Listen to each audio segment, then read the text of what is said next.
दोस्तों, क्या आप लोगों ने कभी सोचा है कि जो शिक्षा हम लोग आजकल ले रहे हैं, क्या वो हम लोगों को सच में एक इंसान बना रही है?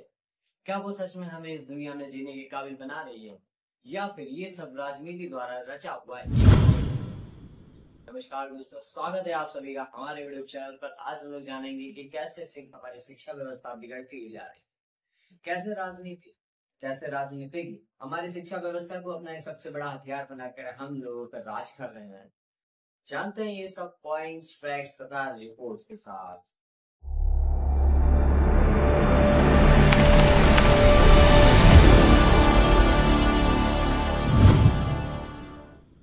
पॉइंट नंबर 1, शिक्षा पर राजनीति का असर।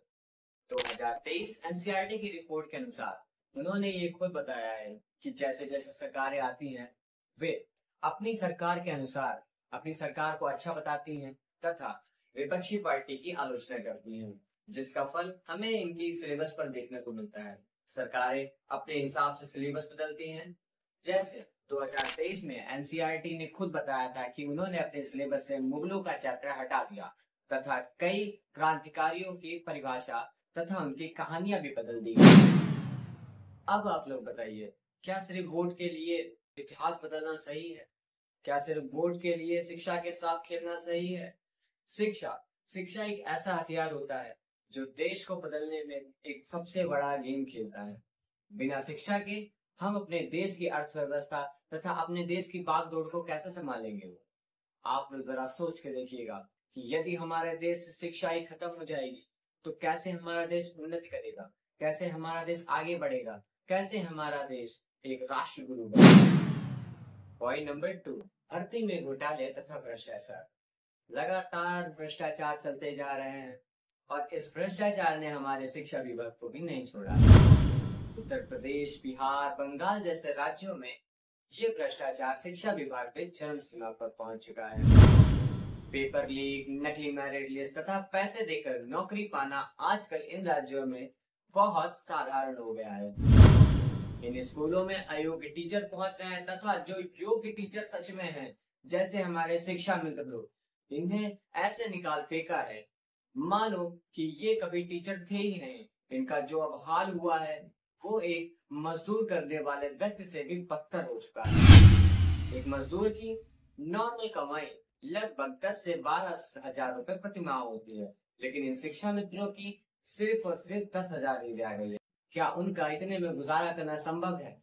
आप सोचिए। यही नहीं, आरटीआई रिपोर्ट के अनुसार आज भी प्राइमरी स्कूलों तथा माध्यमिक शिक्षा परिषदों में इतनी पोस्टें खाली हैं कि हर साल लगभग 10,000 पोस्टें अगर निकाली जाएं, फिर भी इन खाली जगहों को भरने में लगभग 20 साल लग जाएंगे। पॉइंट नंबर 3, शिक्षा का बिजनेस। क्या आपको पता है कि हमारे देश में प्राइवेट कोचिंग्स की नेटवर्क लगभग 58,000 करोड़ रुपए।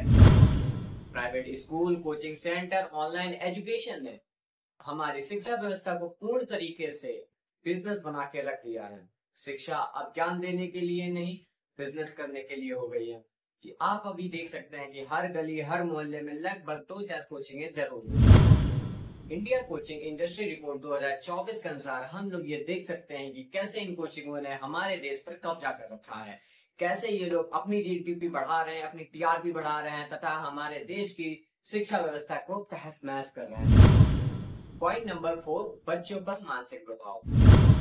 बच्चों का पूरा दिन पढ़ाई, होमवर्क तथा इनके डेली टास्क में निकल जाता है। खेलना, रिलैक्स करना तथा दोस्तों से मिलना, ये सब अब बहुत कम हो चुका है।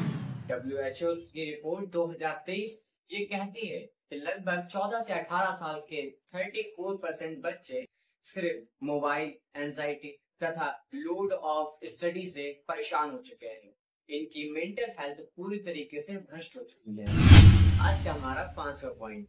इस अनुसार तो मैं अच्छे से कह सकता हूँ कि जो हमारी वैदिक शिक्षा थी, हमारे राष्ट्र की पुरानी शिक्षा थी, वो हमारी आज की मॉडर्न शिक्षा से कहीं अच्छी, क्योंकि तब होता था मानसिक विकास। तब शिक्षा होती थी, तब शिक्षा ज्ञान देने के लिए होती थी, ना कि बिजनेस करने के लिए।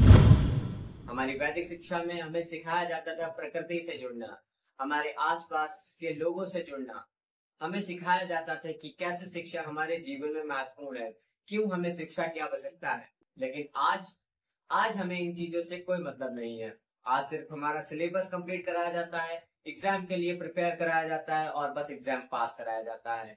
ना ही ये बताया जाता है कि क्यों हमें शिक्षा की आवश्यकता है, कैसे हम अपनी प्रकृति में रहेंगे, कैसे हमें अपने लोगों से वसुधैव कुटुंबकम जैसी चीजें तो बिल्कुल ही समाप्त हो। आज की शिक्षा हमें यही सिखा रही है कि हमारा कल्चर हमारे लिए किसी भी प्रकार लाभदायक नहीं है, बल्कि बेस्ट है तो वेस्टर्न कल्चर।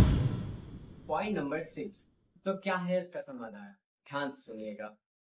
नंबर 1, शिक्षा व्यवस्था को राजनीति से अलग रखा जाए। नंबर 2, शिक्षक भर्ती पूरी तरीके से पारदर्शी हो। नंबर 3, प्राइवेट स्कूल तथा कोचिंग सेंटरों पर सख्त रेगुलेशन हो। नंबर 4, वैदिक शिक्षा से अच्छे पॉइंटों को वापस लाया जाए, जैसे नैतिक शिक्षा, प्राकृतिक संरक्षण और प्राकृतिक मूल्य। नंबर 5 तथा सबसे मेन टॉपिक, बच्चों की मानसिक सेहत पर ज्यादा ध्यान दिया जाए। दोस्तों, शिक्षा का असली अर्थ मार्क्स लाना तथा जॉब पाना नहीं होना चाहिए। शिक्षा का असली अर्थ होना चाहिए हमारा मानसिक विकास करना तथा हमें सिखाना कि हमें कैसे अपनी प्रकृति के साथ रहना है, हमें कैसे दूसरों के साथ व्यवहार रखना है, हमारे मानवीय गुणों को बढ़ाना ही होना चाहिए। यदि आप लोग मेरी बात से सहमत हैं तो हमारे वीडियो को लाइक करिए तथा ऐसे ही और फैक्ट्स देखने के लिए हमारे चैनल को सब्सक्राइब करिए। और हाँ, कमेंट करके जरूर बताइएगा कि नेक्स्ट वीडियो आपको किस टॉपिक पर चाहिए। मिलते हैं एक और वीडियो के साथ, तब तक के लिए जय हिंद।